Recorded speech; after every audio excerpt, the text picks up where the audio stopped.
दिल्ली के करीब बसे नोएडा शहर में काफी सारे कॉलोनी और विला हैं, जहां धीरे धीरे लोग अभी बस रहे हैं। ये कहानी एक क्रिसमस की रात की है।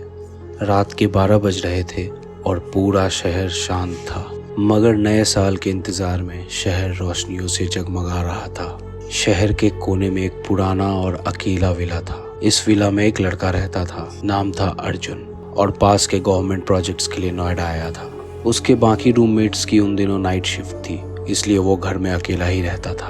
क्रिसमस की उस रात अर्जुन अपने कमरे में आराम से सोफा पर बैठा टीवी पर कुछ देख रहा था, जब अचानक से एक हल्की सी आवाज आई, मेरी क्रिसमस। ये बोलते किसी ने दरवाजा पर नॉक किया। अर्जुन चौंक कर उठा और धीरे धीरे गेट की तरफ गया। उसने दरवाजा खोला और सामने देखा एक छोटा सा गिफ्ट बॉक्स। वो बाहर गया, आसपास देखा, पर वहाँ कोई भी नहीं था। अर्जुन को थोड़ी हैरानी हुई, पर कुछ अजीब भी लगा, लेकिन उसने बॉक्स को उठाया और अंदर लाके खोल दिया। बॉक्स के अंदर एक छोटा सा सेंटा क्लॉज का डॉल था। डॉल की उंगलियों में एक नन्ही सी घड़ी लटकी हुई थी, जो अब भी चल रही थी। अर्जुन एक पल के लिए हैरान हो गया कि ये घड़ी और डॉल का क्या मतलब है, किसने भेजा होगा। अर्जुन अपने आप से ये सोचता हुआ वो सेंटा के डॉल को उठाकर टेबल पर रख दिया और वापस टीवी देखने लगा।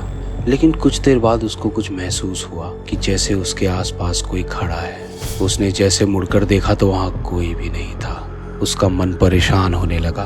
अचानक उसके पीछे से एक हल्की सी खटखट की आवाज आई। उसने जैसे ही पीछे मुड़कर देखा तो उसे अपने आंखों पर भरोसा नहीं हुआ। वो डॉल जो उसने टेबल पर रखी थी, अब कुर्सी पर रखी हुई थी, जैसे कि किसी ने नहीं बल्कि वो खुद ही वहां पर आया हो। अर्जुन के दिल की धड़कनें तेज हो गई। कुछ देर तक वो डॉल को घूरता रहा, पर कुछ समझ नहीं पाया।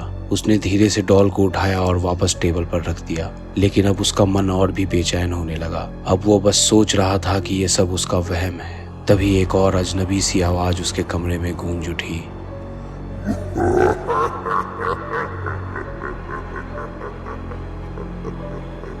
वो उठकर कमरे में गया और इधर उधर देखा, लेकिन उसे कुछ भी नहीं दिखा। वो जैसे बाहर निकल कर आया तो वो सेंटा की डॉल टेबल पर से गायब थी। पीछे से एक अजीब सी आवाज आई, मेरी क्रिसमस। अर्जुन डर से पीछे मुड़ा।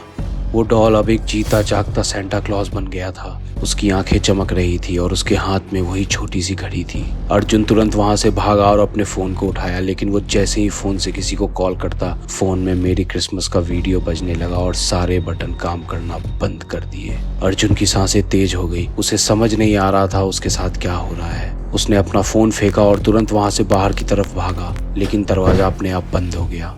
सेंटा उसके करीब आने लगा। अर्जुन अपना आपा खो चुका था।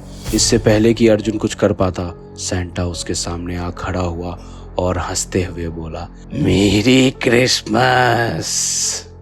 ये बोलते मानो अर्जुन उस रोशनी भरे रात के किसी अंधेरे कोने में खो गया। कुछ देर बाद उसी रात किसी दूसरे कोने और अनजान विला में पृथ्वी अपने कमरे में सोने जा रहा था कि तभी उसके दरवाजे पर किसी ने खटखटाया, मेरी क्रिसमस। उसने जैसे दरवाजा खोला, उसे कोई नहीं दिखा। वो दरवाजा वापस बंद करने के लिए जाने वाला था कि तभी उसकी नजर एक गिफ्ट बॉक्स पर पड़ी। वो गिफ्ट बॉक्स हूबहू वैसा ही था जैसा अर्जुन को मिला था। पृथ्वी ने उस गिफ्ट बॉक्स को उठाया और उसे खोला। उसमें एक सेंटा का डॉल था, जिसके हाथ में इस बार घड़ी नहीं बल्कि चेहरे पे चश्मा था, बिल्कुल अर्जुन की तरह। अगर आपको ये कहानी अच्छी लगी हो तो हमें अभी सब्सक्राइब करें और सुनिए हर शनिवार एक ऐसी ही दिल दहला देने वाली हॉरर स्टोरी।